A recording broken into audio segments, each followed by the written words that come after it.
মসজিদ নির্মাণের কি ফজিলত! বাচ্চা হারুনুর রশিদ নাম শুনছেন?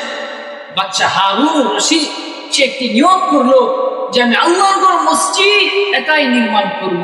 তোমাদের কারো সাহায্যের প্রয়োজন নাই, তোমাদের কারো দান দেওয়া হবে না, আমি আল্লাহর মসজিদ একাই নির্মাণ করব। যেই কথা সেই কাজ।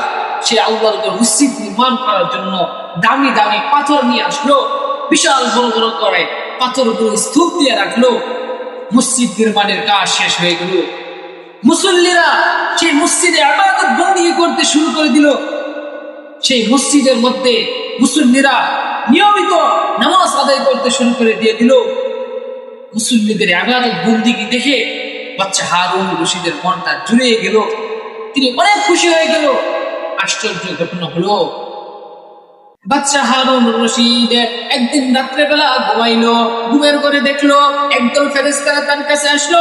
আসার পর বলতেছে, ও বাচ্চা হারুন রশিদ, তুমি যে বড় আশা নিয়ে একটি মসজিদ নির্মাণ করেছো, তুমি বড় আশা নিয়ে আল্লাহর ঘর মসজিদ নির্মাণ করেছো, তুমি বড় আশা নিয়ে আল্লাহ তাআলাকে খুশি করার জন্য মসজিদ নির্মাণ করেছো।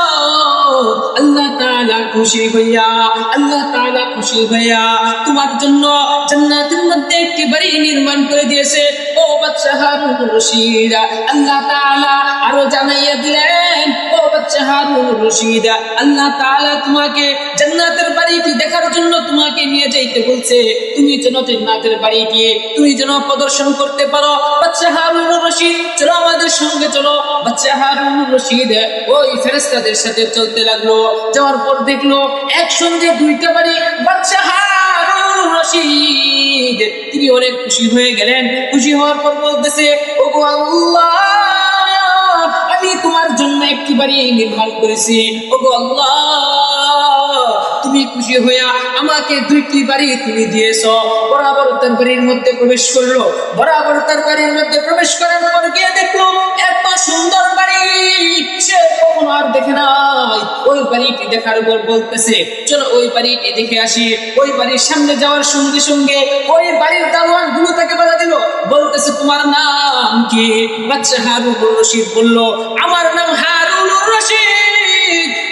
তখন ওই গেটের দারোয়ান গুলো বললো, এই বাড়ি তোমার না? বলতেছে হারুন রশিদ। বলতেছে, তাহলে এই বাড়ি কার? বলতেছে, দারোয়ান গুলো বললো, উপরের দিকে তাকাইয়া দেখো। উপরের দিকে তাকাইয়া দেখে ওই বাড়ির উপরের না, ওই বাড়ির উপরে লেখা আছে আহমদ বিন মুসা। তখন বাচ্চা হারুন রশিদ বললো, ইনি কে? বলতেছে, তিনি একজন মসজিদ নির্মাণের কাজে যোগালী ছিল রাজমিস্ত্রিদের সাথে। সঙ্গে সঙ্গে বাচ্চা হারুন